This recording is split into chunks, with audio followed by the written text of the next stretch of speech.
And all right, so what is cool about Mario Odyssey to you, John?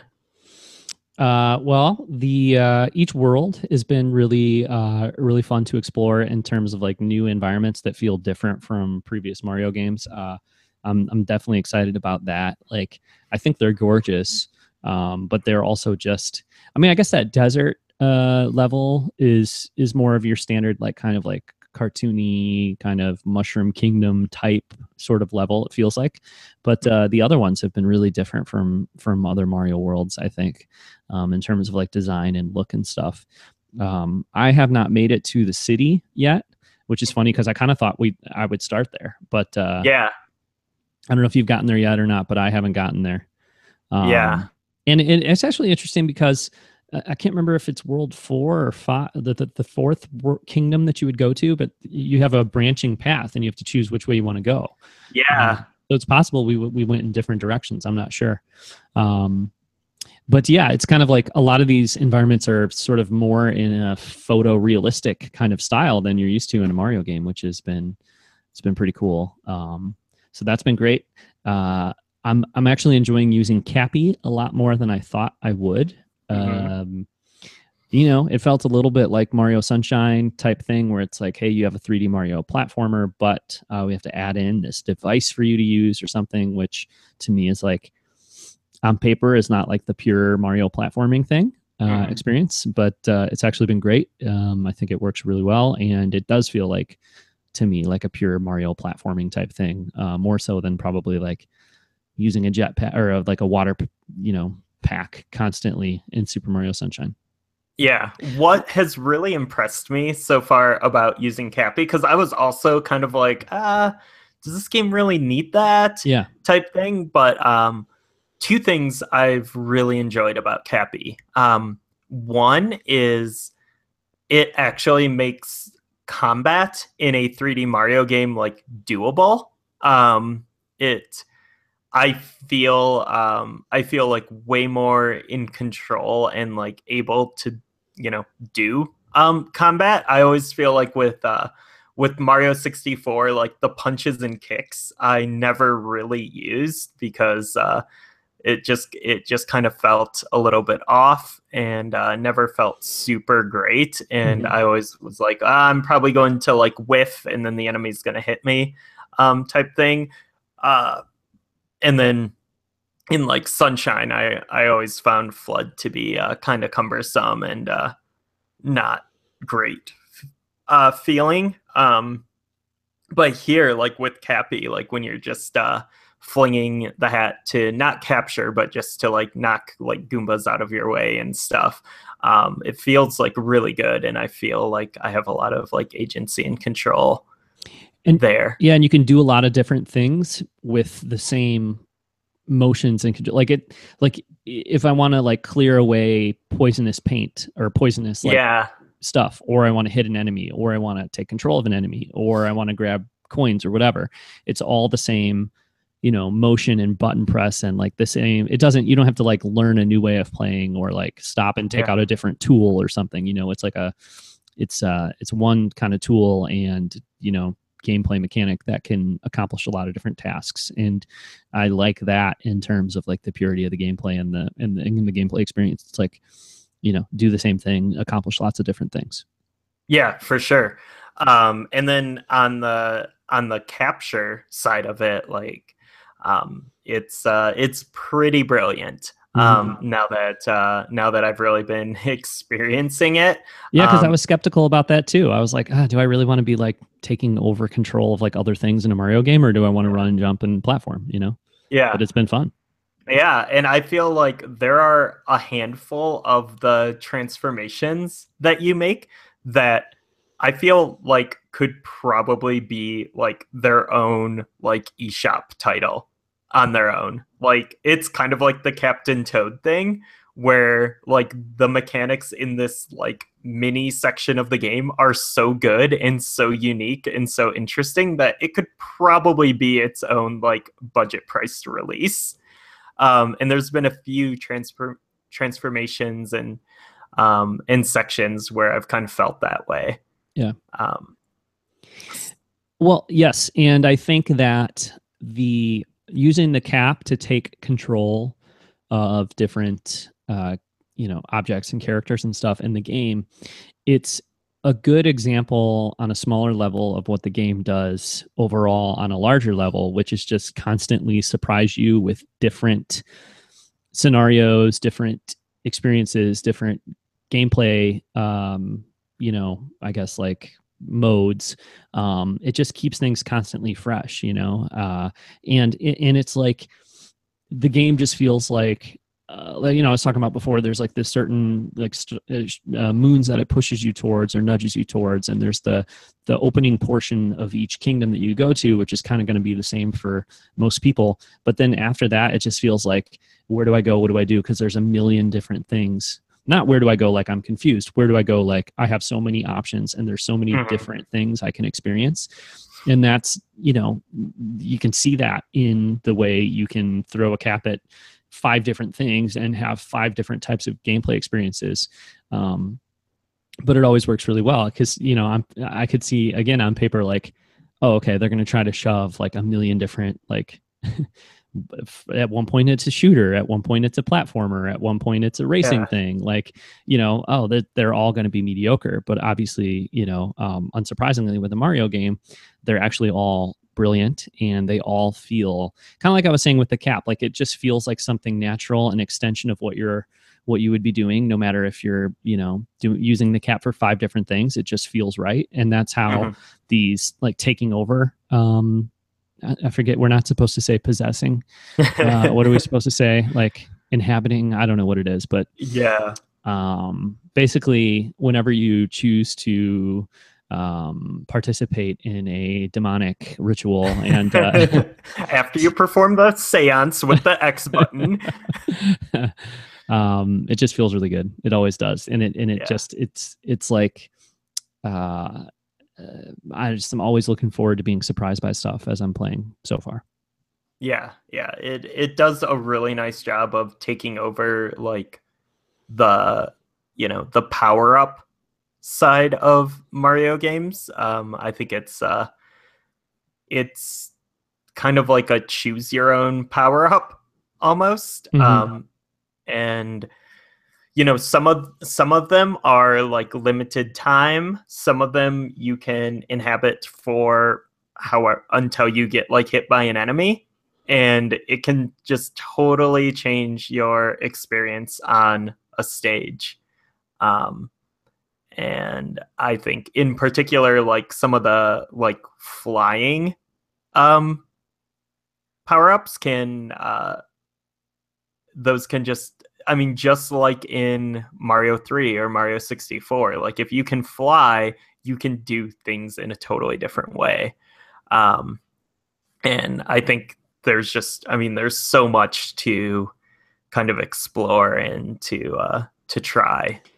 But I think it's good though that, like, when you do inhabit something in a black demonic art in the game, like, I think it's good that it's usually limited to like certain areas. Like they're sort Mm-hmm. of not gated off isn't the right word, but I'm glad that I can't choose to just like become a flying Goomba and play the entire game as a flying Goomba. Like I don't think that would work, Mm-hmm. and you the so I feel like one of the complaints people could make, or I've seen a few kind of unhappy people, unhappy, maybe not unhappy in their lives, but unhappy with Mario Odyssey making, is like, um, like you're sacrifice to have this open world kind of style game. You're sacrificing like the tight gameplay experiences, like the very, designed gameplay experiences of like a 2D Mario game, or like an Mm-hmm. Odyssey with like smaller levels that are, very much like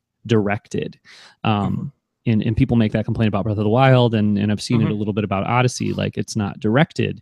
But I think this is a good example of how it still is. Like when you're going to take over something, you can't just like do that anytime you want in any area. And when you do take over something, the level design in that area is designed with that in mind. So it is still usually very much like directed, curated, like very specific, gameplay in level design. Yeah, to a point, but I do feel like you have way more freedom in this than you did, like, for example, with the power-ups in Mario Galaxy. Like, Yeah. I feel like when in Mario Galaxy, when they wanted you to stop using like the the B power up or whatever, I don't remember which one it was, but there would be like a waterfall you had to pass through, and like as soon as you touch water, like you lose the power up, and there's like no way around it. And there's some of that in Odyssey, but I felt like I've had like way more freedom, and I've taken things and done like weird off the beaten paths with my possessions. Yeah. Yeah, I think that's true. I think that's true. But then, like, I was, how do I say this without? I'll try to say it in a general way. I was doing a possession this morning that was kind of a vehicular possession. We'll just say that. I know what you're talking about, and there's like a room I wanted to go into, but there's like a little curb, like 2-foot ledge. Yeah, you can't go over it. You know what I mean? Yeah. Like that's, I think, purposeful. Or when you inhabit a bullet bill, there's a time limit now. Yeah. So, but that's cool because I mean, you can go in a lot of different directions and you can explore different areas with that bullet bill. But it's not like you can, okay, well, I'll just do this entire desert land as a bullet bill because it just makes it much quicker and I'm unstoppable. Like you really can't do that. So. I think they strike a really good balance in terms of that stuff. I think it is. I think it is a balance, for sure. Cool. Yeah, man. I don't even know. The 2D stuff is awesome. That's amazing. Yeah. Like, yep. Both my son and our friend Dan, like, who was checking it out, both of them were just like, "Oh, this is so cool," Yeah. And I think that's been really fun. It's weird to control 2D Mario with a stick, I feel like, but I got over it pretty quickly. It's pretty good. Yeah. I'm so used to controlling 2D games with the stick now on Switch that it's totally fine. I think that's a good time to mention the sound design in this game, which is incredible. There is so much going on sound-wise in this game. Just the effects and the music so far is just it's super varied. I've been actually like really surprised by I don't know. I don't feel like there's an overall motif to this soundtrack. In the same way, like Mario Galaxy, I think of like a beautiful, like orchestrated score. Yeah. Mario 3D Land, I think like big band jazz type stuff, or Mario 3D World, I should say. This, like, the music just fits the area. Yeah. And I think that's great. And I think it's really cool the way when you go into one of those 2D areas, the way the music kind of distorts to fit that, and the way that the game interprets your outfit in 2D, which is just delightful. And buying the outfits is really fun and delightful too, I think. Like, I love that. I love and it's not that hard. Like, you have to collect the purple coins or whatever, but it's not that hard to get. I think it's going to be tough to get all of them in a certain area. Yes. Although I have gotten all in at least one kingdom, all the purple coins. Oh, wow. But I think it will be tough to find all of them, but it's not tough to find enough to get like whatever outfits you want for a given kingdom, I feel like. Yeah, totally. Really super fun. And also, like, sorry, just one more thing here is that I've seen some complaints too about, like, okay, Mario games are not supposed to be collectathons where you're like trying to get, although oftentimes in 3D games they sort of have been, but people will say like, oh, that's not the pure Mario gameplay experience to have to be like collecting things, like buying stuff at a shop. Like, buying stuff at a shop in a Mario game, that's terrible. You shouldn't be doing it. Like, to me, first off, it's awesome. It's really fun. But second, like, second, they're wrong. Second, they're wrong. Third, they're super wrong. And fourth, like, you don't have to do it at all. Like, it's all just stuff that you can do. And like the exploration part of it, I feel like is really exciting. But like, honestly, it seems so far to me, you could play through this in a much more traditional way. And if you don't like the open world, like having to explore huge areas stuff, like, you really don't have to do that much of that, at least so far. So I don't know, to me, it's Yeah. just all about like being really crazy and surprising and just super fun, is the point with this one, um, and like variety is like the name of the game for Odyssey. It's all about like variety, and I feel like that's something. I don't know. I don't think any 3D Mario game has been like that so far, right? Um, like I don't think Mario 64 is just all about variety. Sunshine is like really very much about using flood and those mechanics and stuff. And Galaxy is all about the physics, The 3D world is about like doing these, kind of midway between a 2D and a 3D Mario game like style levels and stuff like that, but it's very level focused. I guess because this is more of an open game, it lends itself to that, but it just seems to be very much about like tons of ideas and tons of variety is like what the theme of this game is, and that has resulted, I think, in just a really super fun, joyful experience so far.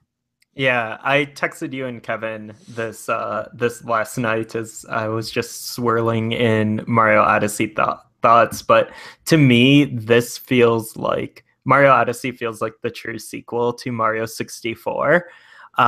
It's taking, you know, all the ideas and things that they've learned and mechanics they've tried from like 20 years of 3D Mario games and just like perfecting them and putting them back into this like more open experience. And because I mean you see bits of Mario 64 in here, you see bits of Galaxy, you see like uh some of the more, I guess, I don't know, like shootery elements from Sunshine.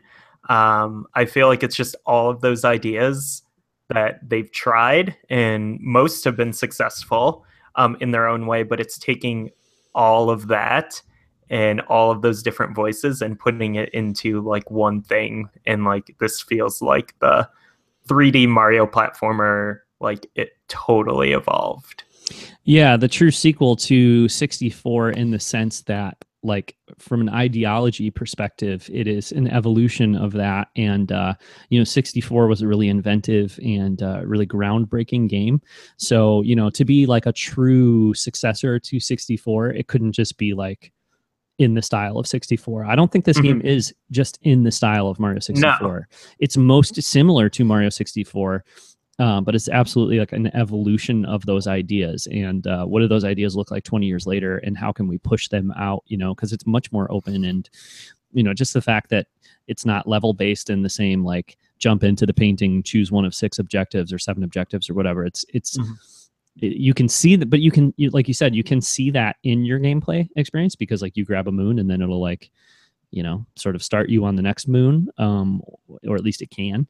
But it's definitely a different experience. And yeah, for sure, I think it's most like 64, but it's also like much more, I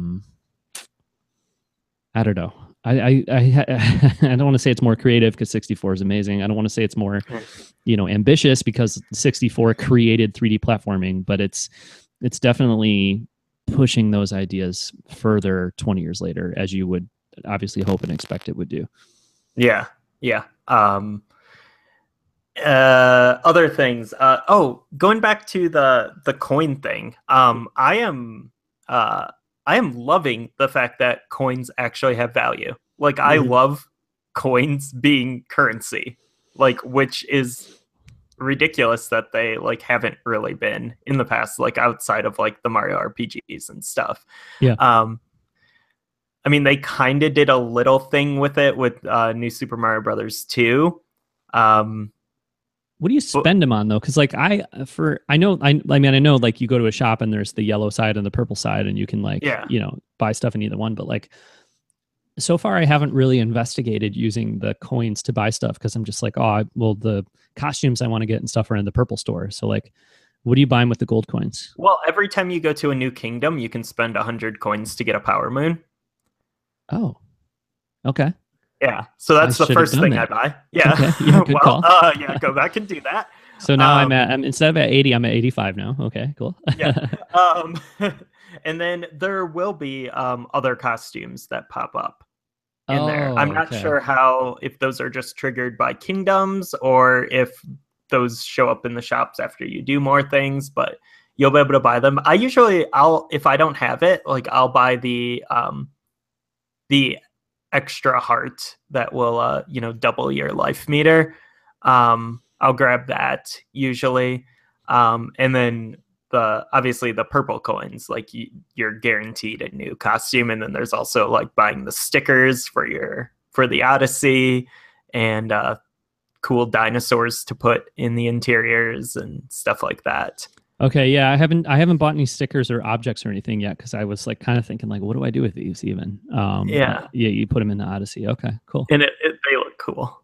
nice. Yeah, I got to do more of that. So Um, yeah, I've probably played maybe 4 hours only, mhm. unfortunately at this point. But like, it's like I don't know. Yeah, there's so much still to do. Obviously, like even in the worlds or the kingdoms I've explored already, there's like a lot to do in all of them. Uh, so for sure, I am in terms of like not concerns isn't the right word, but I am curious to see how much fun it's going to be to complete each kingdom. Because Mm. like I said, I've done a lot in the desert kingdom so far. Like that's the one I've done the most in. But there's got to be at least 20 or 30 moons I haven't gotten yet. And Mhm. I've run all over that place. And I mean, I have spent like yesterday, there was a point when I was playing where I spent like 10, 15 minutes running around being like, well, I can't figure out where all these other moons are going to be. So I'm wondering, like, after I continue to play and I come back to these kingdoms to try to complete them, like, is it going to be sort of like a head scratching, like, where, like, beating my head against the wall, like, how do I find these moons type thing? Because that doesn't sound like that much fun. And that does sound like that feels like it's getting pretty far from what a Mario game has been in the past. Um, so I am curious to see how that's going to shake out for me. Like, Yeah. obviously, you don't have to do those things, I know, but like Mhm. that could be one potential snag where, like I'm less than totally satisfied with the game. I I don't know. I could see that. So have you used Amiibo at all?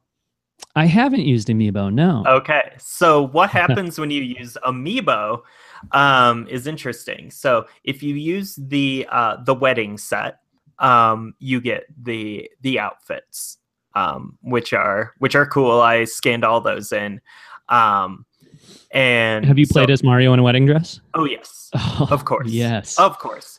Yes. Um but also, if you scan in any other amiibo, you will get like maybe they'll give you a heart or 5 coins or something. And then they will go out on search for power moons. And what this means is you can have, I believe, 3 in there at a time. And you get 3 searching, and then you come back to the amiibo station, Uncle Amiibo, uh, after like 5 or 10 minutes, and then they're like, these amiibo found power moons in these 3 places, and he'll mark it on your map. Okay. Awesome. Okay, that's cool. That is cool. Yeah. So And do and you know, then is this like a daily thing? Like with Breath of the Wild, you could scan any given amiibo once a day. Is it like that, or is it I once they have? have no idea because I've been scanning different amiibo. Yeah, um and yeah. I've so got a lot of them. I could do it. yeah, you I have like probably 25 or 30. So I mean, I yeah, can. you probably won't get all those scanned in one day anyways. Well, no, So but like I keep them up on a shelf in my closet here. So it'd be yeah, nice if I could just take a couple downstairs with me and like keep reusing them and not have to like transport 30 amiibo mm, around. I guess I could just pick up my Switch and bring it up here, but you know what I'm saying. yeah. Just get one of those amiibo carrying cases. I would like to get one of those, actually. Yeah, Just take them everywhere. I like that idea. sure. Um, yeah. So that's really. I think it's a good mechanic. I think it's a good use. I know some people really hate amiibo functionality and all that. I like it, so I'm into this. But I think it does, as far as like the overall experience for me. The way I'm playing it is I'm going to play through it, like just kind of as I feel is right. It's going to be the same approach I took to Breath of the Wild. Like Mm-hmm. I'm just going to play at my pace. Mm-hmm. Maybe I'll linger in some places. Maybe I'll move on, and then get to the end and then finish it, and then kind of go back and pick away at it Yeah. over the coming months. And in the same way I've done with like the Breath of the Wild shrines and Korok seeds. Yeah. Yeah, no, I agree. It feels for me, it feels right to spend a significant amount of time in each world after like I finish the first portion with the boss and stuff like that. Like it usually doesn't feel right to jump on and explore the next kingdom until I want to get my fill of each kingdom, Hmm. but I have zero intention of like completing an entire kingdom, moonwise before moving on to the next one or Right. before finishing the game. I feel like, I mean, that's cool if you want to do that, but Hmm. um, yeah, I feel like there's a natural amount of time and a natural amount of exploration to do in each kingdom for me, anyways. That feels like you were saying like the right amount before moving on. That's what I want to do, and then if I ever do complete like get every moon in the game, like that's probably something that would take a year to do because I'm not going to spend like every day just like searching and stuff like it. Yeah, I'm still not at 120 shrines in Breath of the Wild. I'm at like I don't know how many shrines I'm at, maybe 90 or something like that. And I completely intend on finishing up the rest of those shrines, but I want to do it at my pace, I guess. So I think that's how I'll do the Odyssey thing. But it definitely does seem like I feel like in other games like 64 or the Galaxy games or whatever, like it does seem like it would be a more of a exploration thing and more difficult to find all of these than it has been to find like stars and shines and stuff in previous games. Um, like just locating them is a challenge here, where in the past, like for me to get every star or whatever it was in Galaxy, towards the end of those games, it was like incredible platforming challenges to be able to like complete everything. Hmm. So far with this one, I'm sure there's that stuff in here too, but so far with this one, it's like, can you just even find them in the first place? So Yeah. yeah, but yeah, it's it's been full of surprises and just like tons of creativity and just fun, like super. This is a game so far, anyways, that is for me like all about just capturing the fun and the joy of video games, which is what Mario usually is. But this one, just because of all the variety and creativity on it, is like kind of really amping that up. So, Yeah. um, So, final question before we wrap up here. mhm. We're still both pretty early in the game. I think I know what you're about to ask me. Yeah, Do you think it has potential to be better than Breath of the Wild? the potential is there, but right now, I think my game of the year is going to be Breath of the Wild. That's like where I would lean right now, Hmm. just because as much as this, I mean, like I keep using the term creativity and like and fresh and new when discussing this game, but it is more evolutionary than like it's not as revolutionary to Mario, I think, as Breath of the Wild was to Zelda. Yeah. Like Breath of the Wild feels like nothing before it in terms of Zelda. I mean, there is like the link to the original Zelda on NES, which is awesome, Hmm. but I mean, it's so different from that too. Um, and Odyssey is more similar to previous 3D Mario games, I think, than Breath of the Wild is.